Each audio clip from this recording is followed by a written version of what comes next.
İran elindeki 2000 füzeden İsrail'e şimdiye kadar sadece 1/4'ünü harcadı. Buna rağmen İsrail'in demir kubbesi delindi ve Tel Aviv'e kadar ulaşıldı. Peki İsrail-İran savaşı nereye varacak? En önemli aşamaları 6 başlıkta anlatıyorum. İran'ın hava savunma sistemleri neden çalışmadı? Bu saldırı bir günlük bir saldırı değildi. Aylar önce İsrail İran'a saldırmış ve yüksek irtifa hava savunma sistemlerini hedef almıştı.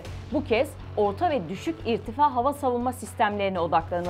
İsrail'in hava üstünlüğünü ele geçirmesinin sebebi budur. Ayrıca İsrail elektronik harbi çok iyi kullanıyor ama İran'ın İsrail'e verdiği zarar yadsınamaz. Tel Aviv füzeleri engelleyemiyor.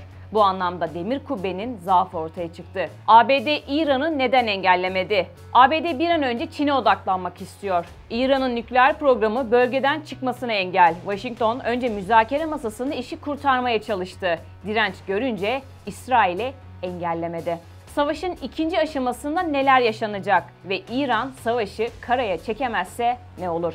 Tahran eriyen stoğu için yeni tedarik bulamazsa İsrail, İran'ı pes ettirmek ve masaya oturtmak ya da rejim değişikliği amacıyla hayat damarlarına saldırabilir. Aksi olur da İran tedariği sağlarsa karşılıklı saldırıların büyük ölçüde sivil alanlara yöneldiği, İran'ın küresel kamplaşmanın oyun sahası haline geldiği daha büyük bir gerilimle yüzleşebiliriz. Böyle bir durumda Tahran'ın başarıya ulaşmak için oyun değiştirici bir hamle yapması gerekir. Şu anda savaş İsrail'in güçlü olduğu hava boyutunda yapılıyor. İran bu savaşı karaya çekmezse, ki lojistik olarak çok zor, yıpranacağını söyleyebiliriz.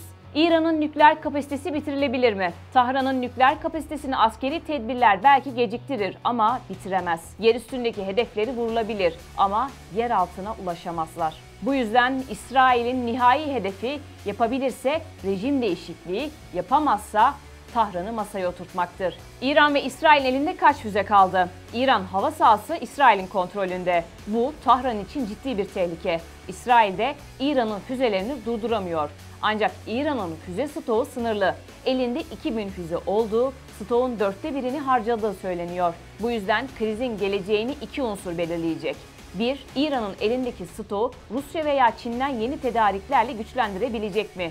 Aksi durumda savaşı sürdürmesi çok zor. 2. İran bu tedariğe erişirse İsrail toplumu füzelere ne kadar psikolojik direnç gösterebilecek? Tahran'ın telaffuz ettiği Netanyahu hükümetini devireceğiz vaadinin altı aslında boş değil.